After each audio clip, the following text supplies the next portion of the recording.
Bienvenidos a esta nueva edición de Cara a Cara, en un entorno distinto. Hoy tendremos el inmenso placer de entrevistar a don Miguel Anxo Bastos. Don Miguel, muchísimas gracias. Muchas gracias a ustedes por venir a visitarme aquí. Muchísimas gracias. Sí. Es un honor. Sí.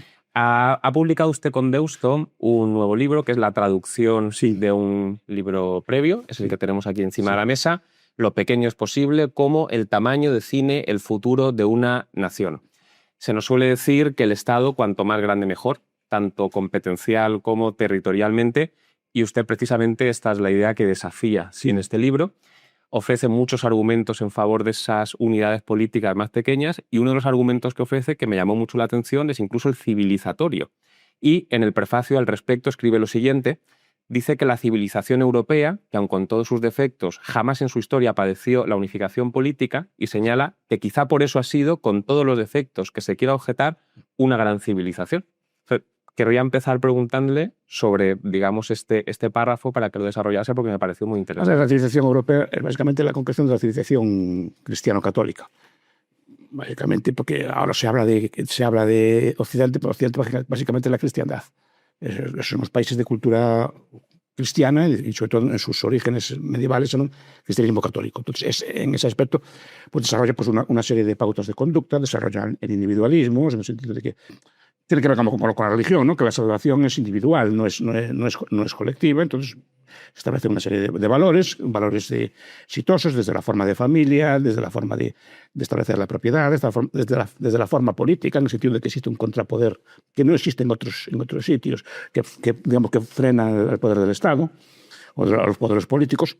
Y en ese aspecto desarrolló pues, unas pautas de conducta. Esto lo explica mejor que yo Norbert Elias en el proceso de civilización, ¿no? Que es un libro que explica cómo, a través de las cortes, los ducados, los principados, los múltiples que había, establecieron unas normas de cortesía, de corte, de normas de comportamiento, que van suavizando lentamente las costumbres. Incluso Norbert Elias habla de comer con cuchillo. Sí, de los modales en la mesa. Y cosas así, porque antes la gente era más ruda. Entonces, ese tipo de cosas fueron suavizándose a través de un proceso de difusión que empezaban las cortes y después se difundía al resto de la población.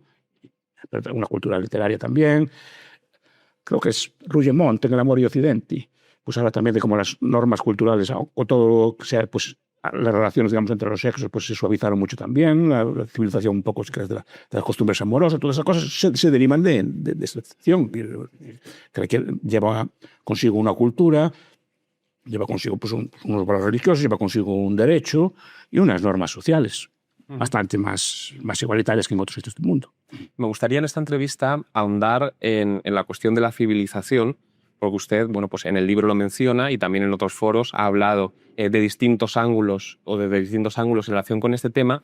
Entonces, por estructurar un poco la entrevista, querría hacerle primero una serie de preguntas en torno al concepto de civilización y lo que implica la civilización, y luego, en un segundo bloque, digamos, cómo se construye y cómo se puede destruir una civilización. Entonces, si le parece bien, comenzamos con la primera parte, con este concepto de lo que es la civilización, que usted en muchas ocasiones ha definido como la represión de los instintos. Sí, eso decía Freud. Al final de su vida, cuando estaba un poco arrepentido de lo que había hecho, ¿no? Lo que se llama estar en la cultura, pues empieza a decir, bueno, que civilización es la represión del instinto.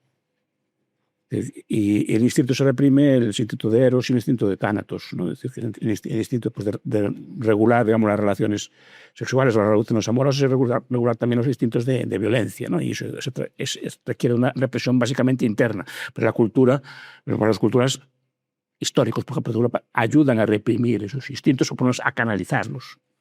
Establecen unas normas claras pues de relaciones entre los sexos, o establecen unas relaciones sobre la violencia o sobre la propiedad. La propiedad privada, por ejemplo, tal como se desarrolla, es una forma de evitar el conflicto, aunque parezca lo contrario. Que si las relaciones de propiedad no están claras, el conflicto, sobre todo en tiempos de escasez, se vuelve mucho más violento. Entonces, pues, si se dice, no, esto es mío, esto es lo tuyo, y cada uno tiene lo suyo, y cada uno cuida de lo suyo. Es una forma también de civilizar, ¿no?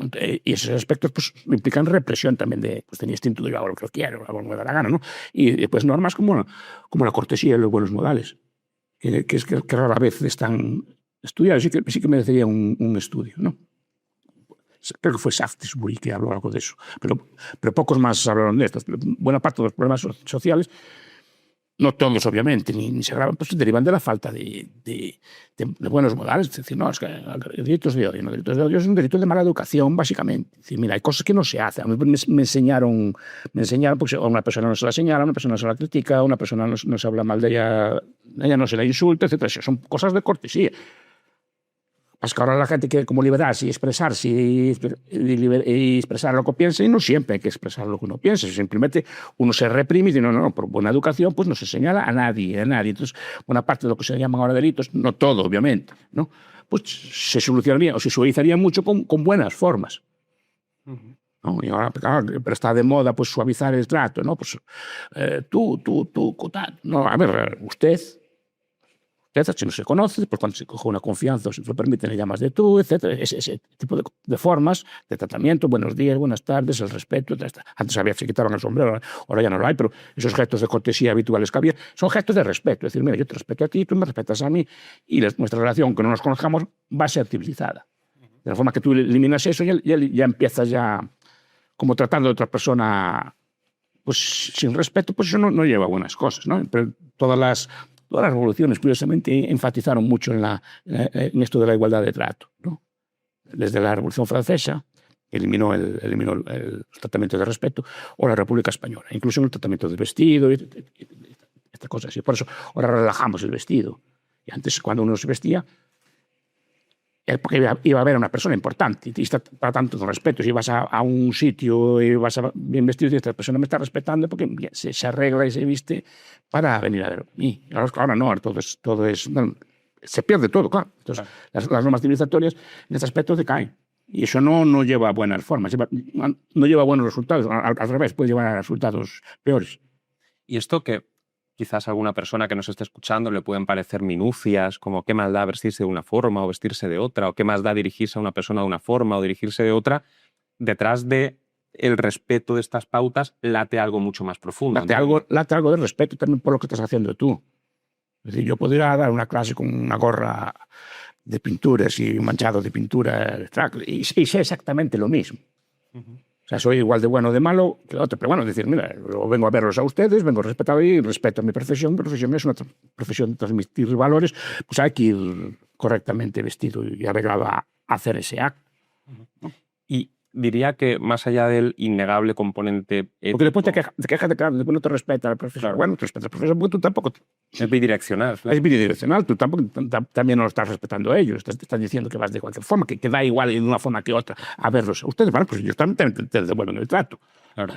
Y más allá del componente pues, ético, moral, innegable que lleva a una persona a comportarse de esta forma respetuosa, parece que le pregunto que detrás de esta represión de los instintos y detrás de pues, el no ir de cabeza a esta gratificación inmediata, late también la preferencia temporal. Es decir, parece que la represión del instinto se basa en renunciar a algo a corto plazo para conseguir algo mejor a largo plazo. Yo cuando hablo del ahorro básicamente es una represión de ti mismo, que teniendo dinero más y no lo gastas inmediatamente, sino que eres capaz, teniendo el dinero y pudiendo hacer cosas y gastarlo, eres capaz de reprimir tus instintos de gasto, de consumo, de vivir bien, por algo superior e incierto. Ahí está la clave del asunto, que es incierto. No sabes si siquiera vas a poder disfrutarlo. Ese es el triunfo de la civilización. Y la civilización, es una tesis de Hoppe también y de otros autores, de Quentin Lering y otros autores, es una tesis que dice que el proceso civilizatorio es un proceso de disminuir la preferencia temporal. O sea, pensar cada vez a más largo plazo. Y eso se ve todo en la política, con las monarquías y en otras formas, y en las costumbres y en otro tipo de actitudes, ¿no? El capitalismo no puede surgir sin que alguien reprima su consumo y después lo invierta a largo plazo. Ya he mencionado el ahorro y el capitalismo, su famosa fórmula ahorro, capitalismo y trabajo capitalismo duro, se basa en esta lógica. Claro, el capitalismo se deriva de un ahorro previo, ¿no? Una gente industriosa que trabaja, que guarda parte de ese dinero y lo invierte a largo plazo, pero lo invierte no en consumo inmediato, sino en construir bienes de capital, en construir pues máquinas, infraestructuras, centrales de gas, centrales eléctricas, que después nos hacen la vida como más cómodas. Yo digo que es más civilizatorio, por ejemplo, invertir en tubos de hormigón, que no se ven, en tubos de alcantarillado o en cableado eléctrico, que a lo mejor en unas vacaciones o una cosa por el estilo. Las vacaciones vendrán después, pero no antes. Es decir, La idea es eso, la civilización a lo mejor no se ve, son todas esas pequeñas infraestructuras que nos rodean, que nos hacen la vida más cómoda. Que haya agua al llegar a casa, por ejemplo, que des un interruptor y se enciende la luz, y que haya buenos alcantarillas, incluso para eliminar los desechos. De eso se trata. Eso, claro, eso requiere también mucha previsión a largo plazo, porque lo normal es que tienes dinero, no pienses en un tubo de hormigón. Claro. Claro. A mí me gusta mucho también el enfoque que le da a la defensa de ciertos principios, porque, por ejemplo, volviendo a esta fórmula suya, no solamente defiende el trabajo y el ahorro desde un punto de vista puramente económico, podríamos decir, en el sentido de, pues sí, hay que trabajar y ahorrar para tener más dinero, invertirlo, y esto en la tabla de Excel queda mejor, sino que también defiende este tipo de principios como valores civilizatorios y como fuente de virtudes. Han comentado en muchas ocasiones que una persona que trabaja duro y una persona que ahorra necesariamente tiene que tener una vida ordenada, necesariamente tiene que tener pues una moderación. Un adicto no puede ser una persona que ahorre. Sin llegar al adicto, una persona que todo lo gasta, todo va de fiesta todo el día, sí, pero es difícil que tenga una vida ordenada. Pero claro, si estás todo el día de fiesta, al día siguiente no vas a rendir el trabajo igual. No te vas a levantar a las 6 de la mañana, porque saliste el día anterior de parranda. Entonces, te requiere llevar una vida ordenada, una vida familiar más o menos ordenada, una vida laboral ordenada y una vida más o menos estable, tranquila. Más que eso no vende, que vende como una vida de aventura. Yo me gustan las vidas aburridas, lo defiendo siempre. Eso es lo que hace próspero unos países que nunca salen en la televisión, son países aburridos, pero son países prósperos. No hay, quemaron tantos sitios en Suiza, nunca vieron otra cosa, ¿no? O las revueltas en Dinamarca. No, son países nunca salen en los medios, son bastante, en general, aburridos y eso es lo que los hace prósperos, llevar vidas así. Sé que no vende, sé que hay que vender todo lo contrario. La aventura, el momento, el carpe diem, estas cosas, todas. Claro, no es popular a día de hoy. En su tiempo lo fue, ¿eh? En su tiempo lo fue. Hubo épocas. Voy a sacar un libro de esos temas. En su tiempo sí, que estas ideas estaban no solo individualmente, sino que estaban reforzadas socialmente. Es decir, que la sociedad veía bien a la persona trabajadora y que trabajaba y que aún fuera del trabajo aún se deslomaba más. Vale, se veía bien, la persona ahorradora, estricta, así, era un modelo. ¿No? Incluso a nivel de los niños, aquellos cuentos de la cigarra y la hormiga que se contaban, son cuentos que refuerzan ese valor. En el día de hoy yo creo que hay un proceso de desvalorización de ese tipo de valor, de todos. Mi tesis es que, arriesgada, a lo mejor no es cierta, ¿no? Pero yo apunto que como los pensadores socialistas o anticapitalistas al capitalismo como sistema no le pueden, a la racionalidad capitalista, al cálculo económico, a la inversión, eso no le pueden, y porque ven sus logros. Lo que buscan, y ahí están siendo mucho más astutos, es atacar los valores que sustentan el capitalismo, que es muy distinto. Valores como el ahorro. Efectivamente, atacan los valores que sustentan el capitalismo. Y sin los cuales el capitalismo no es posible. Y sin los cuales el capitalismo se desmorona. En vez de atacar al capitalismo de frente, que ahí ya fracasaron, lo intentan así. Yo creo que, por ejemplo, las teorías del 68, Marcuse, toda la escuela de Frankfurt, en sus peores expresiones, etc., lo que buscan es eso.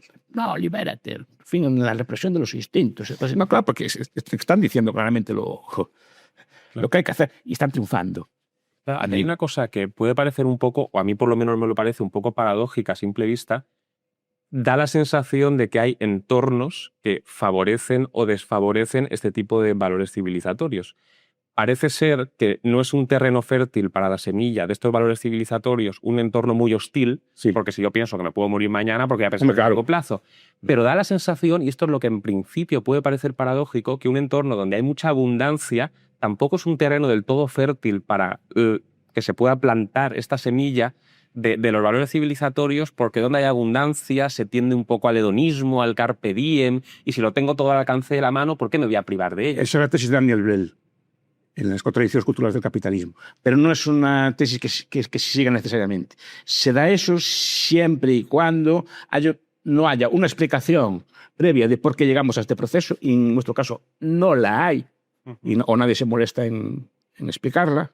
En el sentido que somos ricos porque somos ricos, porque las generaciones que vienen de situaciones más de miseria o de pobreza sí que se acuerdan de cómo era antes, entonces aún conservan los valores, pero las generaciones modernas no tienen experiencia, en países prósperos me refiero, ¿no? como el nuestro. Es decir, no hay experiencia de la miseria, no hay experiencia de la necesidad, no hay experiencia de tener hambre o incluso de tener frío severo o que no haya, digamos, lo mínimo para vivir. Entonces, claro, ven como que es algo que siempre fue así. Como nos cuentan la historia, no, España siempre fue rica. Entonces, como digo yo así de broma, ¿no? Como la España de antes, de nuestros tatarabuelos, era como ahora, pero con 3G. No, lo digo así de muchas veces de broma y lo repito.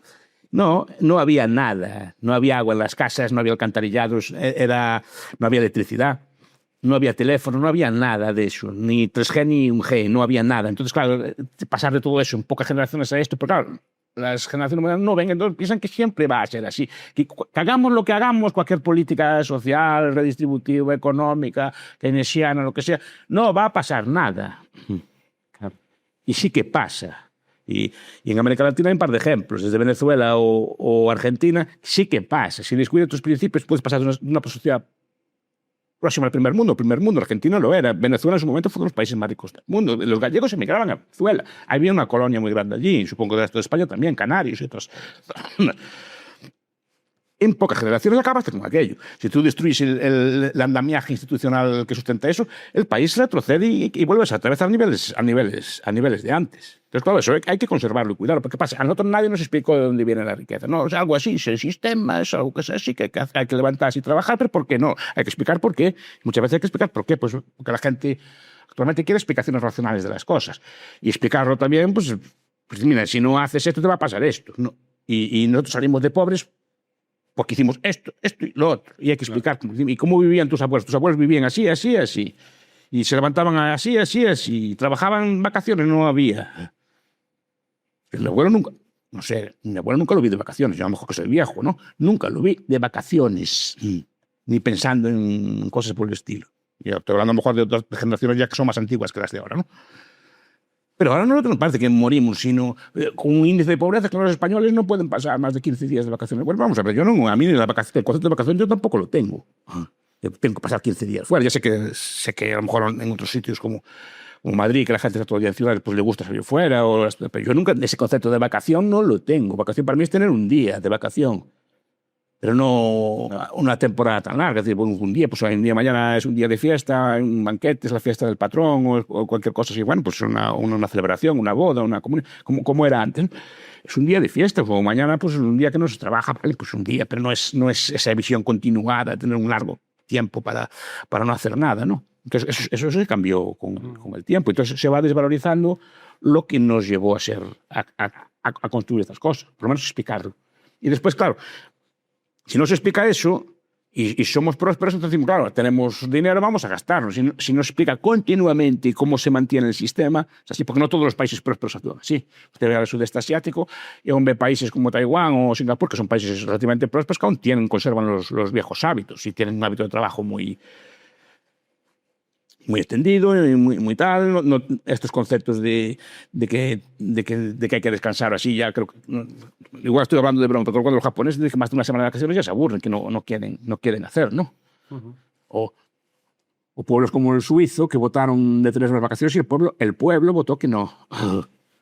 Claro, aquí es... Pero es que entonces no es una ecuación. Puede ser próspero y querer seguir siéndolo. Entonces tiene que explicar eso y explicar de 1000 formas distintas y ahora gente como ustedes en YouTube y así se puede explicar que sí que se puede seguir siendo, pero tienes que seguir siendo austero, en el sentido, ahora vives mejor que antes, pero aún así tienes que guardar una parte de lo que ganas y seguirlo invirtiendo. Claro. Solo para mantener lo que tienes. Cuanto más tienes, cuanto más estructura de capital tienes a tu alrededor, más ahorros necesarios solo para mantenerlo. Después vemos estos problemas que hay, ¿no? Que no las vías se caen. No, en España hay problemas de red eléctrica, en el sentido de que hay que modernizar, digamos, el cableado y no lo... Claro, porque eso cuesta dinero, pero hay que tenerlo ahorrado, no puede gastarlo todo en consumo corriente. Claro. Y hay que decirlo, si quieres seguir viviendo, solo viviendo como ahora, tienes que mantener esta estructura. Y eso, si no se explica, pues no vamos a ninguna parte. Porque escuchamos, no, derechos sociales, gastamos miles de millones. Vale, muy bien. Está muy bien, todo el mundo lo aplaude. Pero el problema es que todo el mundo lo aplaude. Hay países que esto no lo aplauden. Esta es la cuestión. Ahí está el fallo. No es porque necesariamente de una sociedad próspera tengas que derivar en eso. Sino que si no te lo explican y no conservan los valores que te hicieron próspero, sí que va a pasar eso que dice usted. Y precisamente con la intención de explicar, porque ha insistido en varias ocasiones que hay que explicar para que esto que pues, quizás hoy día muchas personas que no lo entienden, que lo entiendan, voy a hacer una serie de preguntas en relación con cómo se construye y cómo se puede destruir una civilización. En relación con la construcción de la civilización, a mí la primera pregunta que me surge, porque parece que es un poco contraintuitiva, o por lo menos venderlo lucha contra pues una lógica contraintuitiva, es siendo lo natural ceder al instinto y pensar en la gratificación instantánea, ¿cómo se convence a una comunidad, es decir, a un grupo de individuos muy amplio, de que tienen que renunciar a eso, hacer severas restricciones de sus impulsos y pensar en el largo plazo, sobre todo en una sociedad pues, que tiene un componente hedonista? ¿Cómo se construye una civilización? ¿Cómo se llega de ese instinto natural a esa represión pensando en el largo plazo? Con la religión. Es que la religión normalmente se excluye en los análisis. Cuando se habla del capitalismo, así se excluye la religión como con algo que no hace falta. Precisamente es la base, en el sentido que te enseña a racionalizar porque tienes que reprimir los instintos. Y te lo utiliza de una forma barata, a través del catecismo, o cada religión a través de sus formas de enseñar, y te dicen, no, así, así, así, así. Te enseñan de forma barata, muy fácil, valores de éxito. Si sigues esos parámetros, normalmente te va a ir, de media, tendrá a irte bastante mejor que si no lo sigues. ¿No? Eso es lo que te enseñan. Pero claro, te lo enseñan de una forma, pues, que lo adquieras desde pequeño y lo rebas el resto de tu vida. Claro. Cuando algunos de ustedes nacieron en un harén, pregunto. No nacieron en un harén, nacieron en una familia, pues con todas las disfunciones o problemas que cada uno tenga, pues en una familia más o menos nuclear y relativamente monógama. Puede haber de todo, pero no nacen en un harén o no nacen como hacen en Nepal, al revés, con matrimonios poliándricos, ¿no? De que son varios hombres que tienen una mujer y cosas. Y hay muchas formas de familia en la historia, que nosotros tenemos una, más o menos el matrimonio más o menos, la pareja estable más o menos monógama, y eso es que se reveló como más exitosa a lo largo del tiempo. Y simplemente nos dicen, es así porque es así, ¿por qué no puedo yo juntarme y ser poliamoroso y todas esas cosas? Puede, pero ya está explicado lo que pasa. Si hace eso, pues ya se sabe, y los antropólogos lo dicen, pasa esto y lo otro. Su instinto estará muy bien y hará lo que quiera, pero va a tener estas consecuencias. Y sobre todo si eso se generaliza. Pues claro, muchas de estas prácticas modernas se pueden hacer si son pocos las que las practican. Eso lo decía muy bien Keynes, una de las cosas que estoy de acuerdo con él. Decir, yo puedo ser ateo, porque era muy ateo, llevar mi vida así como ya llevo yo, ¿no? Pero porque los demás son creyentes.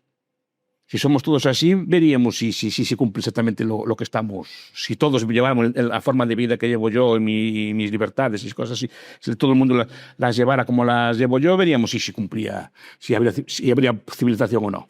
Y él lo reconocía. Si hay pocas personas, claro que puedes llevar a cabo cosas. Si se generaliza, no. El problema es que muchas de estas pautas parece que se quieren generalizar. Y esa es la discusión. Hablando de preferencia temporal, usted en alguna ocasión ha comentado una cosa muy interesante, que es que la religión sí que establece un largo plazo absolutamente incomparable con el que puede ofrecer incluso cualquier ideología, en la medida en que no solo contempla la vida terrenal. Claro. Y tiene que portarse bien hasta casi el momento de su Uno muerte. puede llegar a su último año de vida y empezar a... Efectivamente. Entonces le lleva a tener una vida más o menos ordenada toda su vida y a pensar en un largo plazo aún mayor. Entonces disminuye muchísimo la preferencia temporal.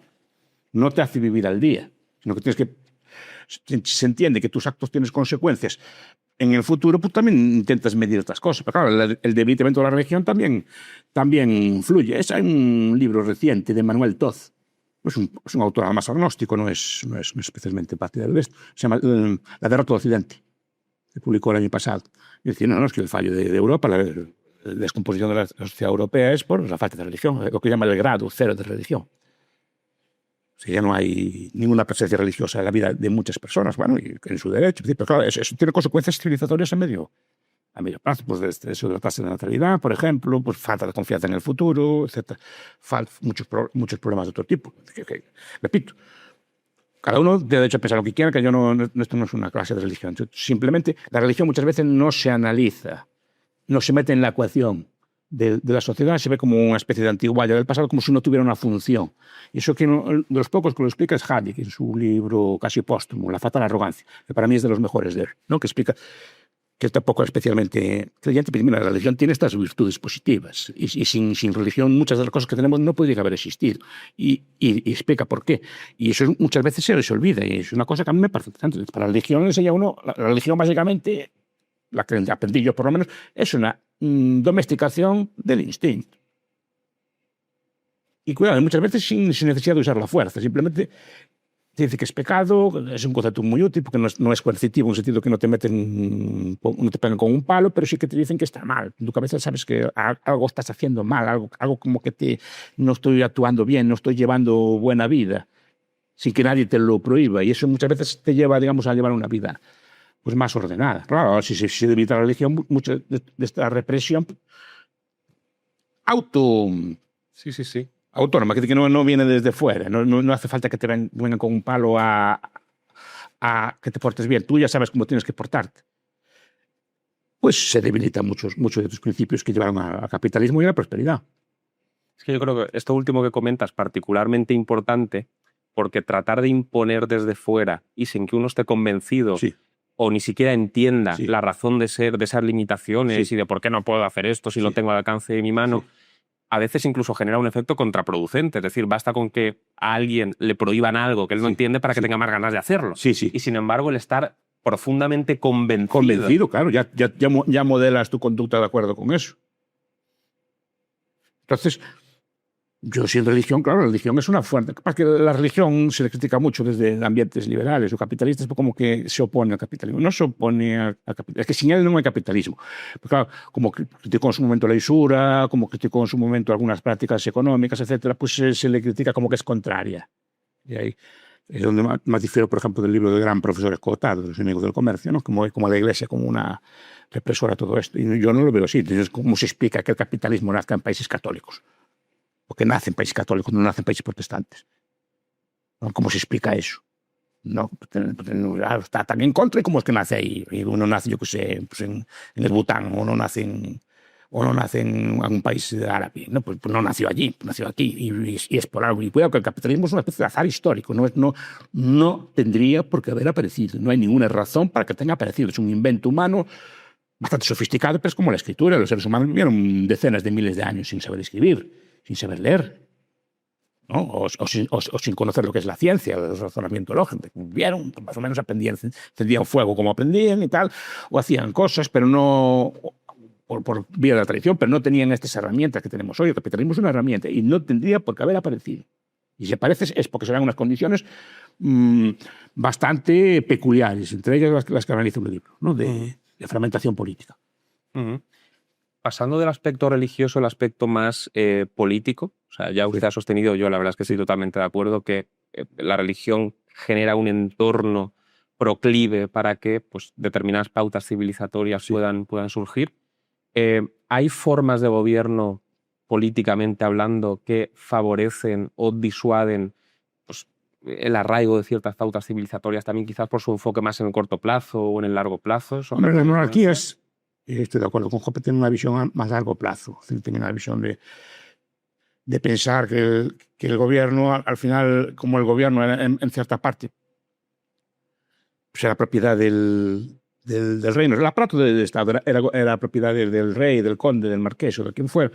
Pues tenía interés en cuidarlo. Y también tenía un interés en que su base fiscal fuera lo más rica posible. Cuanto más rica posible es el pueblo, más rico es el rey también, porque el rey al extraer una parte de la renta de la población, o sea, todos los reyes, los estados, sus riquezas se tienen quitándole una parte a través de impuestos de la renta, de la riqueza que tiene la población. Pero cuanto más rica sea su población, más rico va a ser el rey también. Entonces el rey está interesado, el rey, una forma de gobierno a largo plazo, si quiere, una república de esas que duraba muchos años, o una cosa por esto, ¿no?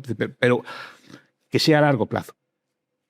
Porque así tiene interés también que prospere. Si prospera el pueblo, también prospera el rey. Los países pobres, los reyes son relativamente pobres, un poco comparados con los reyes de otros sitios, ¿no? O los reyes o los gobernantes de otros sitios. Entonces, ahí viene la idea, ¿no? El tiempo es muy importante en este aspecto. Entonces, todo lo que piensas entonces favorecen unas cosas a otras. Yo siempre soy defensor de la monarquía también. Yo creo que los países más prósperos del mundo son monarquías. Aunque ya monarquías quedan pocas. que son lo que hay en Europa, sí son repúblicas coronadas, que es una cosa distinta. El jefe de Estado es una especie de rey, pero no es una monarquía. Donde se ve mejor es en los países, digamos, donde hay los dos modelos para comparar, donde hay repúblicas y donde hay monarquías, que es el mundo árabe. Hay monarquías, digamos, de las de antes y hay reinos y repúblicas de las más modernas. Y comparemos la estabilidad de cada una de ellas. Evidentemente que nos gusten o no sus modelos, ¿no? Pero comparemos los Emiratos, comparemos Bahrein, comparemos, bueno, con todos los problemas que tienen, incluso la propia Arabia Saudí, con sus vecinos. Incluso, si llegan a esos extremos, comparemos Marruecos con Argelia o con Libia, que son en el mismo espacio, con todos los defectos que tienen, que no los estoy...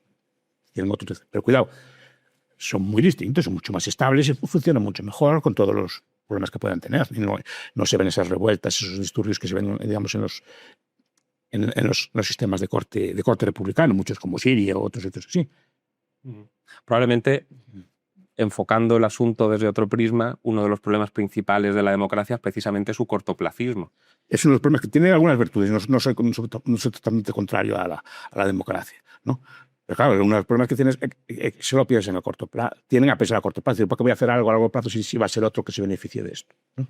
Entonces no hay una visión a 20 años, a 30 años, sino una visión a 2 o 3 años.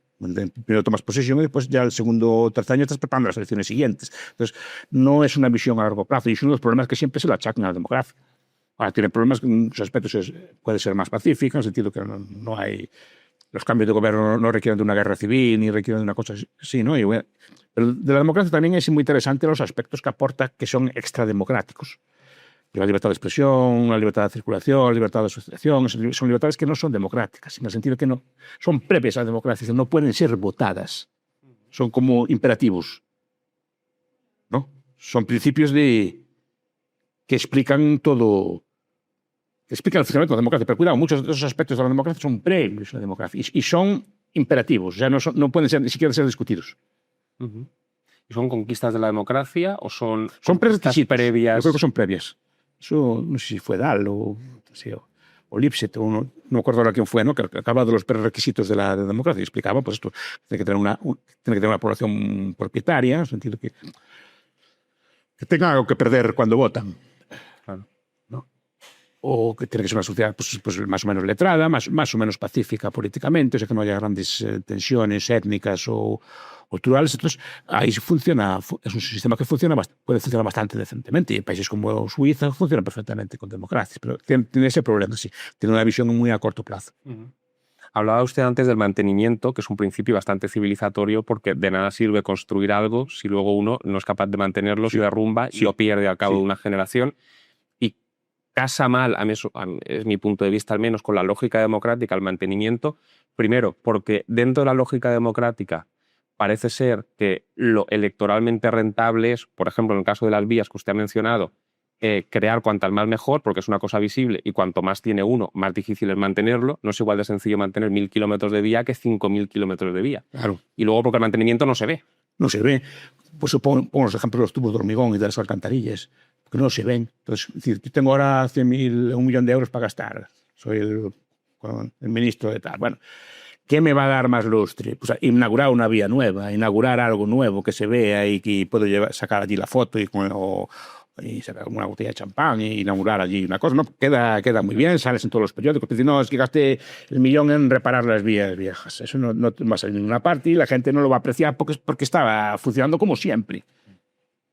Entonces, claro, muchas veces el problema además, que como pienso a corto plazo, tengo 2 años, que en 2 años o 3, ¿qué puedo hacer yo? Pero eso no es solo de España, eso pasa en todo el mundo. Sí. No es que nuestros políticos sean especialmente distintos del resto. Entonces, claro, tengo que hacer algo que dé lucimiento, sobre todo que dé lucimiento en año electoral. Tengo que hacer algo que en el año de las elecciones que se vea, ¿no? Y ahí está la cuestión. Entonces, no hay este imperativo, pero formas de gobierno que piensan a largo plazo saben que si eso no se cuida se va a destruir y se va a deteriorar y vas a sufrir tú también. Y tu fuente de ingresos también se va a deteriorar. Estamos en Santiago, la catedral no se hizo en una legislatura, no se hizo en 4 años. Entonces, en 4 años no, se hizo en varias generaciones. Y además, los que la hacían, siempre pues se le llama pensamiento catedral, los que empezaron a hacerla sabían que no iban a verla acabada. Es que eso en la lógica moderna es algo inconcebible. Es inconcebible, claro. Porque quieres verlo y hecho ya y que se acabe en tu legislatura. Entonces, ¿no? Empezaban allí, y fue hecho con donativos, y fue hecho poco a poco, cada uno ponía una piedra, y si este año no había dinero, pues no se seguía, pero la idea era de continuarla poco a poco, poco a poco, poco a poco, y de hecho duró varios siglos. De hecho, a día de hoy no se podría haber hecho, otra cosa porque estaría prohibido. Como tiene fachadas de distintas épocas distintas, pues se consideraría que no es armónico y no la dejarían hacer. La propia Plaza del Obradoiro, yo creo que a día de hoy no la habían dejado hacer, porque son estilos arquitectónicos tan distintos que no se toleraría por los puristas de la arquitectura, del arco, del urbanismo. Y quería preguntar, usted que tiene unos conocimientos absolutamente enciclopédicos, si echase un vistazo a la historia, ¿qué suele detectar o qué patrones suele detectar en una civilización que poco a poco va destruyendo esa civilización? Es decir, ya hemos hablado sobre cómo se construye una civilización. ¿Cuál es el patrón común en torno a cómo se va destruyendo una civilización? Yo recomiendo leer a Spengler, la decadencia de Occidente. Porque Spengler tiene, si ven el libro, saca unos cuadros allí, se despliega, hecho un montón de cosas, coge un montón de civilizaciones, o Toynbee mismo, o Danilevsky, o bueno, todos los que estudiaban estas cosas, ¿no? Saca unos cuadros enormes explicando los rasgos todos de Sorokin. También es muy bueno en eso, en la dinámica de Sorokin, el libro de dinámica social de Sorokin. Va esta vez todos los cuadros, bueno, básicamente, primero se ve la decadencia de la natalidad. Un pueblo que no cree en sí mismo no tiene hijos. Entonces, normalmente ya pasó en Roma también, por ejemplo, que se vio decadencia de la natalidad, la gente no quería tener hijos, etc. Entonces, es uno de los rasgos principales que hay. Y también le dirían la pérdida de la religión propia de la civilización. Entonces, cuando tú dejas de creer en la religión propia de la civilización, también se empieza a descomponer. Por eso algunos críticos dicen que el cristianismo, al debilitar los viejos lazos, los viejos dioses paganos, también hizo mucho. Yo no estoy de acuerdo con esa tesis, pero bueno, es una idea que si dejas de creer en tus principios, dejas de creer en tus valores, y aparece gente nueva que sí que tiene los valores claros y que te sustituye. Eso es lo que pasa muchas veces. Uh-huh. Son algunos de los rasgos, sí.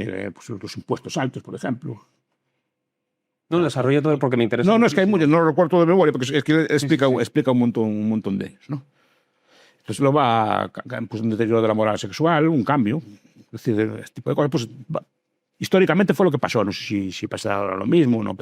Básicamente lo que va diciendo, que pues, se pierden las formas de familia tradicionales, entonces se pierden como la memoria, se van cambiando las estructuras, etc., ¿no? Entonces eso va deteriorando, pues, los lazos, va deteriorando el espíritu de la civilización, sí que se puede hablar así, hasta que descompone, no, va sustituida por otra. Y sí que tiene las cosas más claras, digamos. Claro, parece ser, conectado también con lo que decíamos al principio, que uno de los requisitos que se tiene que dar para que una civilización se desintegre es que los habitantes de esa civilización en concreto no sean conscientes de cómo se ha creado esa civilización y de los sacrificios enormes que han hecho falta para poder crearla. Y no solo eso, que denosten su propia civilización.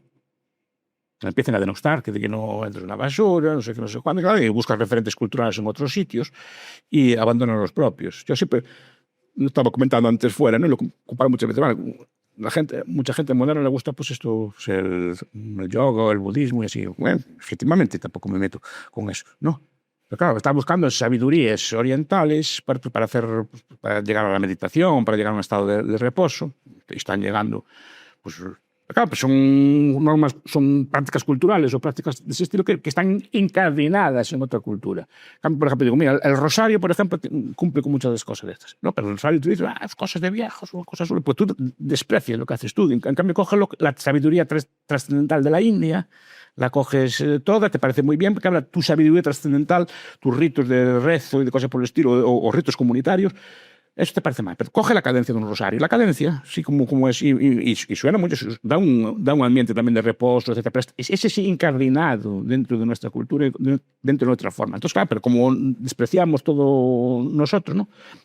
Eso, no sé quién, sociólogo decía, la prueba principal también es que sobrevaloramos lo viejo y lo que tenemos nosotros lo despreciamos, ¿no? Y esto es una cosa. Cualquier cosa antigua, usted encuentra una teja vieja o un jarrón viejo que los romanos hace 2000 años tiraron al suelo que estaba roto. No, ya hay área protegida, hay que no se puede hacer nada encima de él. Pero a lo mejor era una cosa que tiró el romano allí. No hacía falta para nada, pero como es una vasija del siglo II y no sé qué, ya está protegido. Porque todo lo que es antiguo se protege, todo lo que es nuestro se denigra. Y eso es también otro rasgo de decadencia cultural, ¿no? Uh-huh. Esta falta de conciencia de por qué uno ha prosperado lleva a tener, pues, visiones erradas, que usted también comenta en muchas ocasiones, como por ejemplo aquella que consiste básicamente en creer que hay países ricos y países pobres porque un día se celebró una especie de lotería, a unos les tocó ser ricos, a otros les tocó ser pobres y así para siempre. La pobreza es parte de la naturaleza humana, así que siempre fue la humanidad, desde el Neolítico, así que empezó la agricultura. Pues discutir si antes eran ricos o pobres, como discute Marshall Salis, ¿no? Porque los recolectores si eran ricos o pobres, ¿no? Si tenían toda la comida posible y eran pocos, bueno, no se puede discutir. Pero desde que hay pues la indigencia, el hambre, la enfermedad y tal, son connaturales a la humanidad. Es decir, de hecho, la esperanza de vida siempre fue muy baja hasta hace poco, ¿no? Perdón que se me olvidó el tema. Sí, le comentaba que parece ser que hay gente que considera que un día se celebró una lotería. No. Pero como digo yo, de las cavernas venimos todos. Todos. De las cavernas y de andar viviendo así cazando y recoltando. Todos, blancos, los africanos, los de la India, los chinos, todos venimos del mismo sitio. No es que hubiera empobrecimiento. Los otros pueblos, los pueblos menos ricos, quedaron como estaban. Fueron los países centrales que empezaron a crecer. Lo normal no es ser rico, lo normal es ser pobre. Y yo siempre pregunto, ¿qué es más fácil, ser rico o ser pobre? Ser pobre es facilísimo. Cualquiera de ustedes se pone 6 meses sin hacer nada en una cama o un año entero, va a ver cómo se empobrece todo. Cómo se empobrece todo, o cómo se empobrece y se arruina y se queda sin nada, ¿no? Simplemente que queda una semana entera una semana no, un año entero sin trabajar o gastando todo lo que tiene y más. Esta tarde llega, vende sus propiedades y esta noche, seguro que encuentra esta noche que gastar todo el dinero que tiene. Claro. Lo que requiere una explicación es la riqueza. Lo que requiere es una explicación de la riqueza, porque es algo relativamente extraño en la historia humana. Este fenómeno que tenemos nosotros pero no solo de riqueza material, porque cuando hablamos de riqueza material también hablo de riqueza, que hay buenos medicamentos, ¿no? Hay buenos medios para aprender y estudiar, hay buenos medios para muchas cosas. Nosotros en la riqueza pensamos siempre en despilfarrar el dinero en gastos de lujo y cosas por el estilo, en Ferraris o coches así de lujo de color rosa o cosas por el estilo, ¿no? Que tampoco tengo nada en contra de ellos. No se me vea, pero ese tipo de estereotipo que se ve en algunas revistas o en unos influencers o así, que tienen así como bienes como mucho de que se bañan en champán, como vi una vez o un artista que venía al hotel y quería que la bañera la llenara de champán o de whisky, no sé qué. Ese tipo de cosas es lo que se identifica muchas veces con la... No, también son buenos medicamentos, También son buenos... que la gente no pase frío, que haya unos alimentos de relativamente buena calidad. No solo pensemos en gastos despilfarrados. El capitalismo es todo eso. Porque siempre vemos... Y no solo que los hay, es que son asequibles. Contaban vista que, pasó en toda Europa, ¿no? Que cuando apareció la penicilina, había gente que vendía su casa para comprar penicilina. Y era barato porque salvaba la vida. Pero es que la penicilina, el otro día tuve que comprar un paquete y me costó menos de €1 el paquete. Que es una cosa que se abarató tanto y eso también es capitalismo. Y también es que haya electricidad, que haya luz, que la casa sea más o menos confortable y que haya un mínimo de alimentos y de transportes y de cosas por el estilo para poder disfrutar. Y que haya cultura accesible y diversiones, entretenimiento y cosas así. Eso es una cosa también que trae el capitalismo. No solo trae así lujos y despilfarro. Claro, esto tiene otra derivada si asumimos, y yo creo que es totalmente cierto, que la situación por defecto es la escasez, la precariedad. Y todo lo que hay que explicar es por qué llegamos a ser ricos. Y eso no es tan fácil de explicar. Y normalmente nadie se dedica poco esfuerzo a explicarlo. Lo ves que lo tienes y ves que tenemos todo tipo de bienes, cámaras y todo tipo de bienes, de transporte, de alimentos, etc. No nos preguntamos de dónde viene ahí. Y es un proceso muy... Cuidado que no tendría por qué haber sido. La humanidad no evolucionó en lo que se llama nivel de renta per cápita o mejor. No evolucionó mucho desde Roma.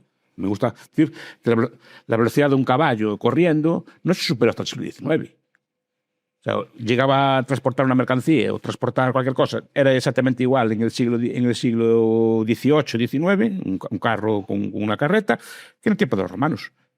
No mejoró mucho. Fue cuando llega el ferrocarril, cuando empieza a llegar otros transportes, que se empieza a transportar grandes cantidades de comida, grandes de fertilizantes, grandes cantidades de ropa, etc. Se pueden transportar a gran escala y en una velocidad mayor. Pero es algo que se explicar y eso se debe al capitalismo, que es un invento humano, es una tecnología humana. Yo no lo veo como un sistema así, sino como una tecnología exactamente igual que es la ciencia, exactamente igual que es la contabilidad, exactamente igual que es la escritura, o la escritura, el ser humano nace escribiendo. O es una cosa que requiere de tiempo. Requiere tiempo de aprendizaje, requiere de unas normas y una vez que las tienes, pues ya puedes transmitir el conocimiento por escrito. Pero eso es un invento. Tendrá 4.000 años, 4.000 y algo de años, no tiene más tiempo, pero lo mismo que el razonamiento científico, lo mismo que el capitalismo. El capitalismo es una técnica que dice, mira, tenemos este ahorro, lo vamos a invertir de forma continuada en el mejor de los usos posibles. O sea, estos ahorros que fueron duros de ganar, hay que invertirlos de tal forma que rindan lo más posible. Eso es capitalismo.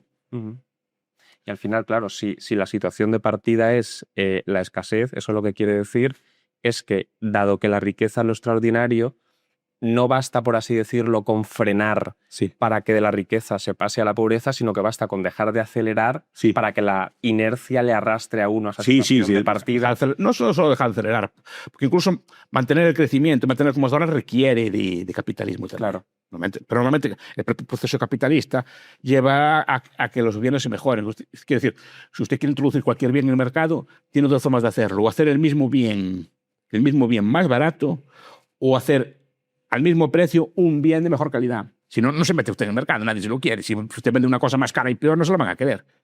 Entonces, el proceso de inventiva humano lleva a producir cada vez de forma más barata bienes de más calidad o bienes nuevos que antes no podían ser concebibles. Pero es un proceso que estamos todo el día inventando cosas, dándole uso a esos capitales, a esos ahorros para obtener el mejor de los usos posibles. ¿Y eso cómo lo sabemos? Pues a través de los precios, que son herramientas de comunicación, como las palabras. Exactamente igual que las palabras, igual que aprendemos a hablar y a comunicarnos. Tenemos un sistema de precios que es una comunicación a base internacional y a través del sistema de beneficios y pérdidas. Beneficios y pérdidas, quítate de ahí, pues estás perdiendo. ¿Y cómo lo sé quitarme? Pues quítate que estás perdiendo, caray. Te estás despilfarrando dinero. Ese dinero tiene mejor usos. Y el beneficio dice, vete para ahí. Entonces vas desviando el capital, el ahorro, cara siempre a los mejores usos, y eso es un proceso dinámico, que implica destrucción de las empresas más antiguas, pero la creación de nuevas, como diría Schumpeter, y es un proceso que va creando riqueza continua y más o menos, pero cuidado, lo que tenemos ahora no está dado, hay que mantenerlo todos los días y manteniendo los mismos hábitos que nos llegaron a estar aquí. Si no, el declive es lento y en Europa creo que lo estamos viendo. Claro. Aquí la cuestión... Pero digo, respondiendo a su pregunta, no es que haya ricos y pobres, simplemente el capitalismo nace en unos sitios concretos, en algunas zonas de Inglaterra, en algunas zonas de Flandes, en algunas zonas de Alemania, en algunas zonas de Francia, en el norte de Francia. Nace ahí, en algunas ciudades-estado de Italia. Nace ahí.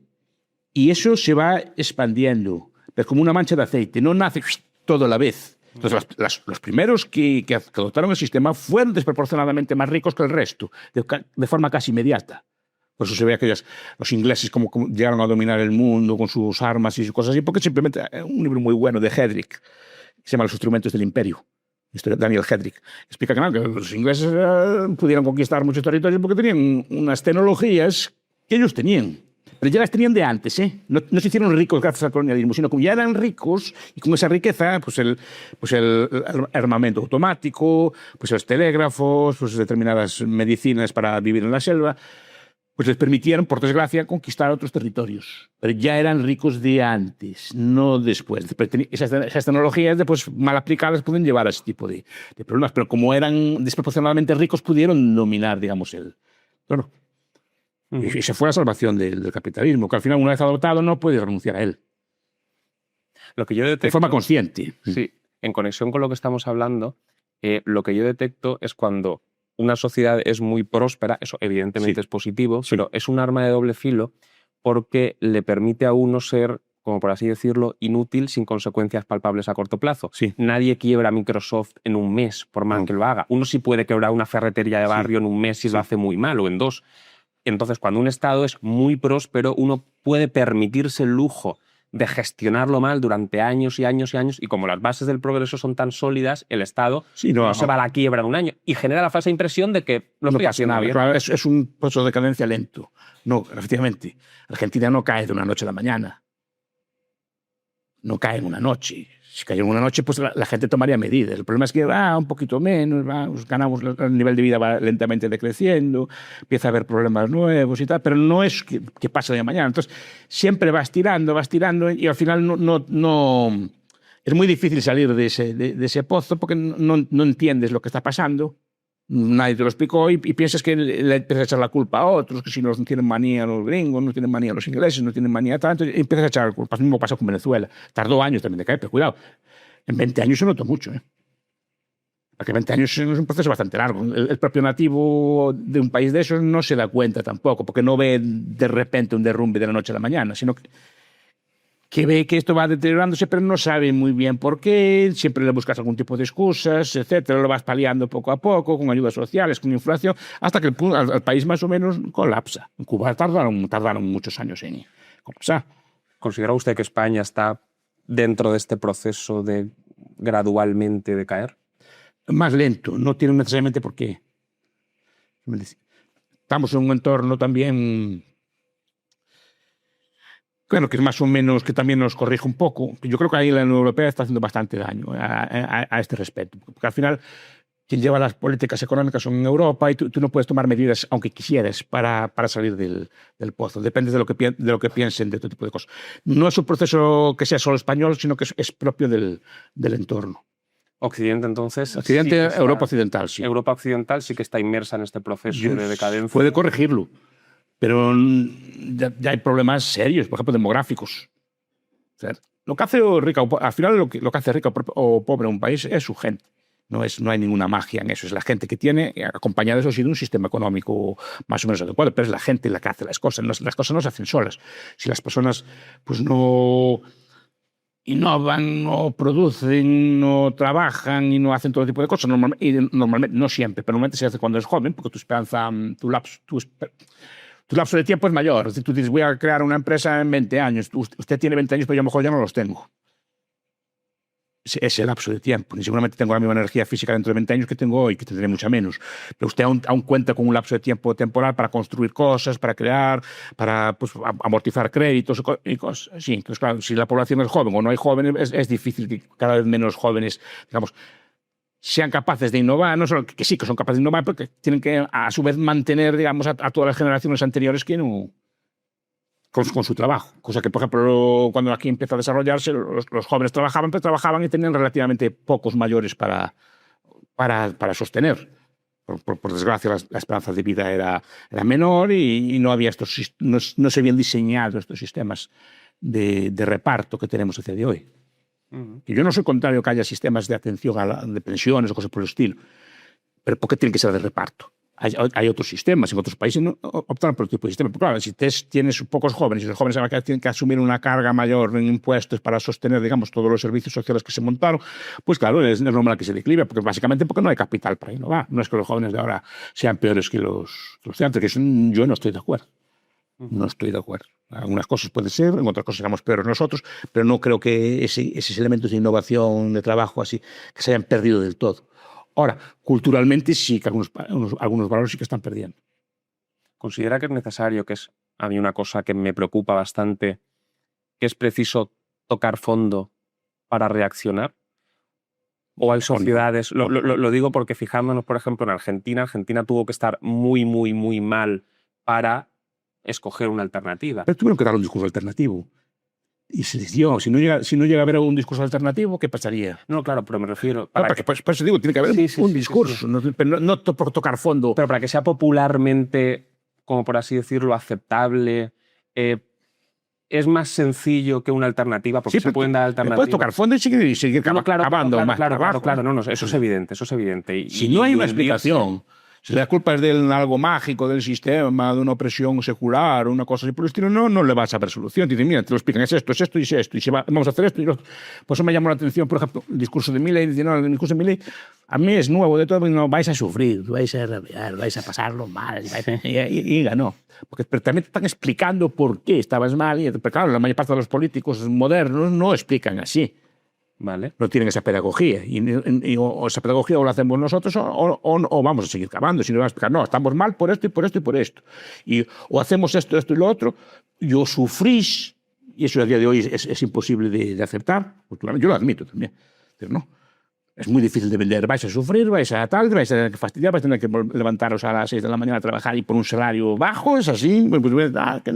Sí, tenéis todos los derechos del mundo, pero los derechos del mundo hay que financiarlos con algo. Si no hay un dinero con el que financiar los derechos, no vais a tener derecho ninguno. Es la falacia del derecho de los derechos positivos. Tengo derecho a esto y lo otro. Vale, muy bien, ¿con qué se paga? Sí, sí. La realidad es un plan. ¿No? ¿Con qué se paga? Si no hay plata, ¿con qué se paga? Esos derechos tuyos. Si el país está arruinado, no nadie trabaja, está todo el mundo en el paro, está es una decadencia, ¿con qué se pagan tus derechos? Entonces, el derecho hay que financiarlo con algo. Entonces, mira, o volvemos a hacer lo de antes. Cuidado, que nunca será tan duro como lo que era antes. Por mucho que nos quejemos, nunca va a ser tan duro como las generaciones, por ejemplo, de la Guerra Civil o así, que viene un país realmente devastado. Y aún así tiraron para adelante. Es decir, no, sería un sufrimiento con respecto a lo que hay ahora, pero no sería volver a la miseria ni nada por el estilo. Pero os admite ese mínimo, ahora que aún se puede, o si no, vamos a tenerlo difícil. Pero el discurso va todo en contra. Por eso me irrita tanto el discurso contra el trabajo o contra el ahorro. El discurso, ya no, que ya la gente de por sí ya tiene esa tendencia pues, a trabajar poco, o muchas personas lo tienen, o a gastar. Esa tendencia muchas personas la tienen. Hubo que domesticar esos instintos, como dije yo. Pero como encima no, es que decir que esos instintos no es que ya ni que se... Es que se atacan los valores positivos. Y esto sí que es un proceso también cultural muy grande. El ataque que lleva el trabajo en los últimos decenios es terrible. Como soy consciente de que no tenemos mucho tiempo, voy a formularle una última pregunta. Sí. Sé que es muy difícil de responder, también es difícil de formular. Siendo tan importante que la gente comprenda exactamente cuáles son las causas que provocan el declive paulatino, pero continuo, de una civilización, si tuviese que dirigirse a alguien que todavía no se hubiese percatado de esto, que se da cuenta que hay cosas que fallan, pero no sabe muy bien por qué, tampoco sabe muy bien qué tiene que hacer al respecto, ¿cómo le explicaría usted al español medio que nos pueda estar escuchando qué es exactamente lo que tiene que hacer para, de algún modo, remontar esta situación que todavía es remontable? Sí, no, pues llevar los hábitos que muchas veces llevaban sus abuelos. Simplemente, pues llevar una vida ordenada, sin grandes lujos, trabajando, ahorrando y viviendo así. Es así de simple. Mira, yo hablo a veces de temas muy polémicos. Nunca me dan tanta leña como cuando hablo de esto. No. Del trabajo. Del trabajo.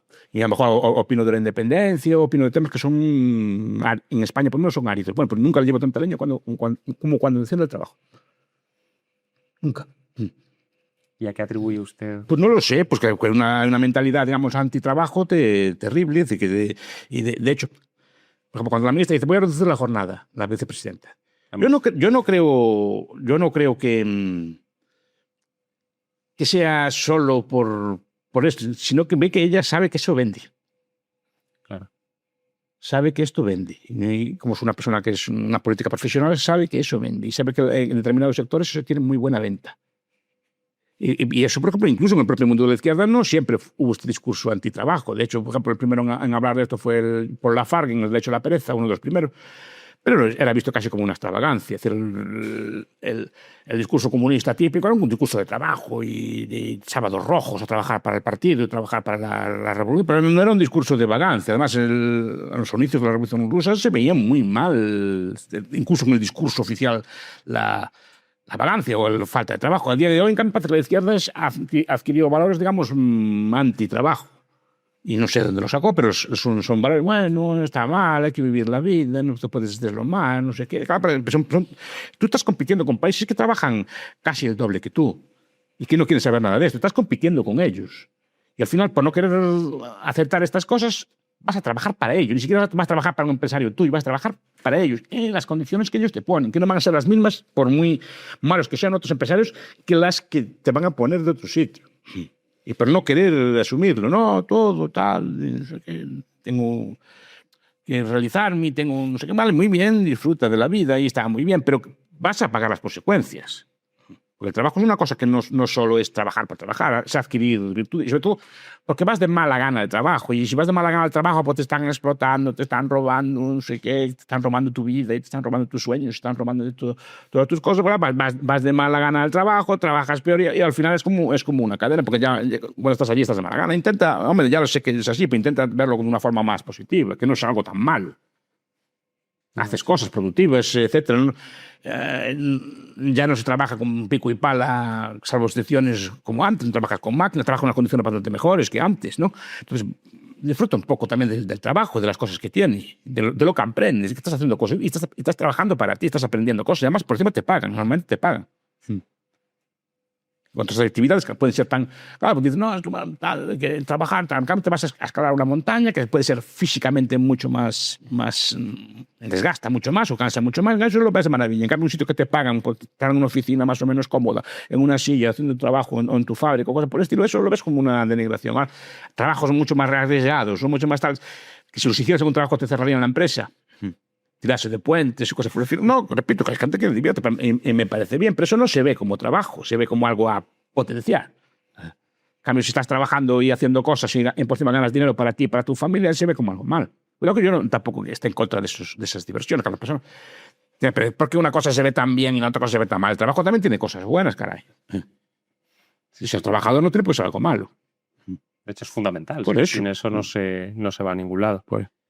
Pues, don Miguel, muchísimas gracias por haber accedido a esta invitación. Ha sido todo un honor por nuestra parte y nada, de verdad que ha sido todo un honor y un verdadero placer. El honor es mío. Y como siempre, muchas gracias a todos ustedes.